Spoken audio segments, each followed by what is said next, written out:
शमीर ने कई बार कहा था अम्मा और बाबूजी से शहर में उसके पास आकर रहने के लिए। बाबूजी हर बार कुछ न कुछ बहाना करके डाल जाते थे। अम्मा का बड़ा मन होता था अपने बेटे के घर आकर रहने का, पर पति की इच्छा के चलते मन मारकर रह जाती थी। बाबूजी एक स्कूल मास्टर थे, थोड़ी बहुत खेती थी, ईमानदारी से सारा जीवन निकाल दिया। उन्होंने कभी बेईमानी की कमाई नहीं ली, पूरे गांव में उनकी इज्जत थी। समीर की शादी के बाद से ही बाबूजी घर और ज़मीन समीर के नाम करने की जिद करने लगे थे। समीर ने उन्हें मना किया और अभी आप कहीं नहीं जा रहे हैं। आपने मुझे जीवन दिया, शिक्षा और संस्कार दिए। यह घर और ज़मीन आपकी थी और आपकी ही रहेगी। निशा समीर की पत्नी को बड़ा बुरा लगता था। हमेशा कहती, आप मना क्यों कर देते हैं? कल को कुछ ऊंच नीच हो गई तो रिश्तेदार दखल कर लेंगे। ऊंच नीच मतलब क्या कहना चाह रही हो निशा? समीर निशा का लालच देखकर हैरान हो जाता। अरे इस बुढ़ापे में कोई भरोसा है, कब चल बसे। निशा तर्क देने लगती। निशा रईस पिता की इकलौती संतान थी। उसके पिता के पास काफ़ी जायदाद थी जो वह समीर को ही देना चाहते थे, पर समीर का आत्मसम्मान उसे कभी ससुराल की संपत्ति लेने की अनुमति नहीं देता था। समीर को बेटे हुई कुछ महीनों पहले ही अम्मा और निशा की मां ने मिलकर 2 महीने संभालना निशा और उसकी बेटी को।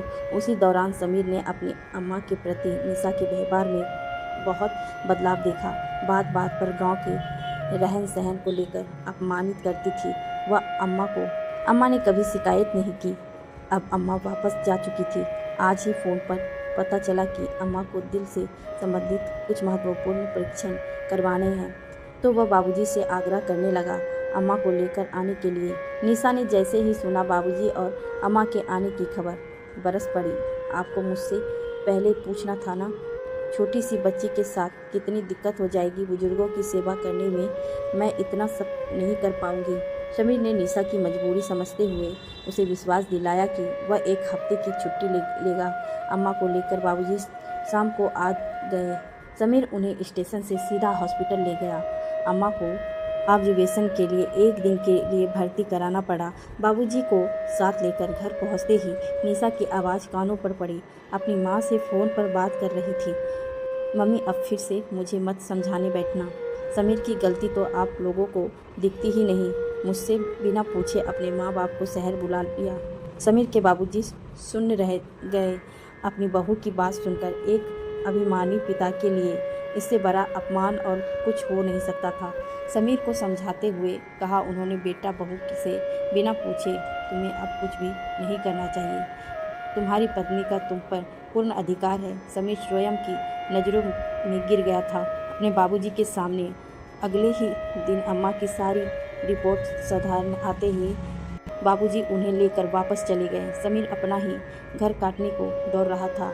इतना चाह था अम्मा को उसके पास रहने का, पर निशा के कारण संभव न हो पाया।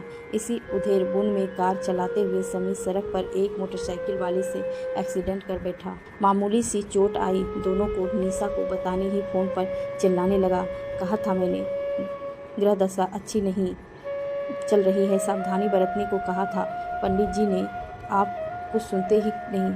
आपके ऊपर पित्त दोष है, नासिक जाकर पूजा करनी होगी। समीर चुपचाप घर आया और सामान पैक करने लगा तो निशा ने पूछा, कहाँ जा रहे हैं आप?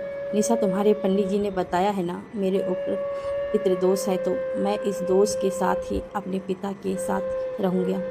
तुम ना आना चाहोगी तो मुझे मालूम है, इसलिए मैंने पापा निशा के काम को फ़ोन कर दिया है तुम्हें ले जाने के लिए। हाँ, एक बात और कहूँगा, मैं अपने साथ अपनी बेटी को भी ले जा रहा हूँ। वहाँ भी अपने पिता के पिता होने के दोष के साथ ही रहूँगी। पिता होने ही तो दोष है ना सबसे बड़ा।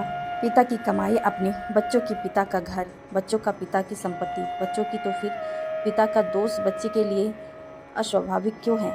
मेरे पिता ने मुझे जीवन में सब कुछ दिया, बिना इस आशा की मैं बुढ़ापे में उनकी देखभाल करूँगा। अरे जो व्यक्ति अपने बेटे पर 1 रुपये के लिए भी आश्रित ना हो, उसका दोष मेरे सर कैसे लग सकता है? जब पिता के सारे पुण्य मेरे, तो उनके ग्रहों का दोष भी मैं ही खुशी खुशी अपने सर ले लेता हूँ। निशा, पिता कभी अपने बच्चे का बुरा सोचते भी नहीं। बुरा करने की तो बात ही दूर है। तुम अपने पिता के घर रहने बिना किसी दोस्त के मैं तुम्हारे बंधन से आज़ाद करता हूँ।